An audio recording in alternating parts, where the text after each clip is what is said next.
is because it is really at root, and I don't blame people for this, but at root, it is the coward's way out. And these people might throw up their hands and say, coward, what do you mean? I'm preparing for bloodshed. Sure you are. Sure.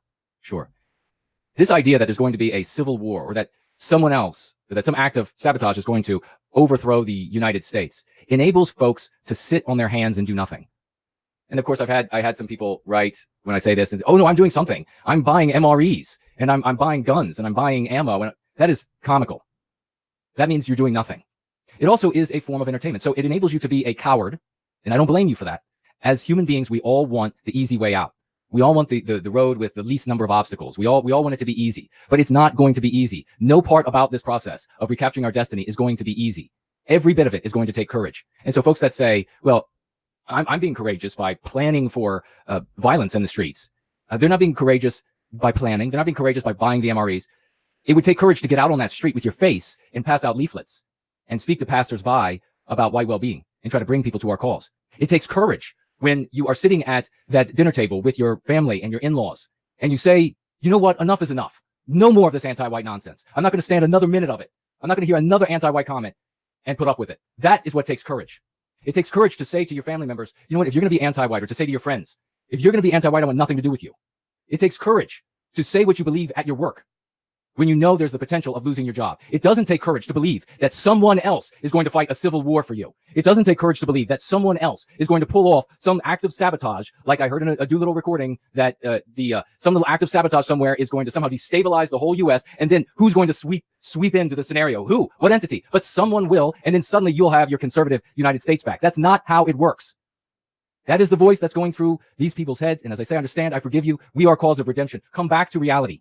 You're going to need courage. Stop looking at the maps about where the Civil War might be fought, in what area of the country it might be fought. Stop with all this childish gaming nonsense. Come back to reality. Get brave. Get online and start speaking the truth of white well-being to friends and family.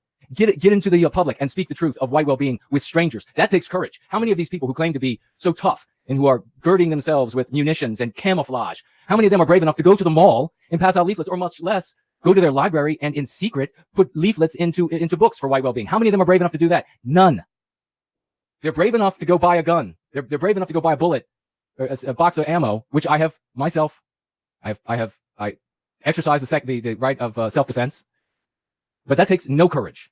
It takes courage to do what I'm doing now, for people to see my face and see my name out there for what I'm doing. It takes courage for all of you. It takes courage to tell the in-laws that if they're going to be anti-white, you want nothing more to do with them. That's what takes courage. It takes courage to take that youngster aside and tell them the truth about what's going on before they are infected by the mean pathogens. That's what takes truth. But you know what another element of this is? Another element of why this idea of civil war grabs so many people, and so many people have just been enamored and engrossed by this idea, is that it's entertainment. It is fun for them to sit around and speculate about how it will start. Who's going to start it? What might be the general's name? That's fun. It's just entertaining. So you are relieved of your responsibility. If you believe in this idea that there's going to be a civil war, you're relieved of the responsibility to be courageous. You are relieved of the responsibility to be an actual actor in the fight for white well-being and service to white well-being. And you are entertained by your own speculations about how it's going to get started and then where it's going to go once it's started and moving. So essentially, belief in an impending civil war is a form of quietism.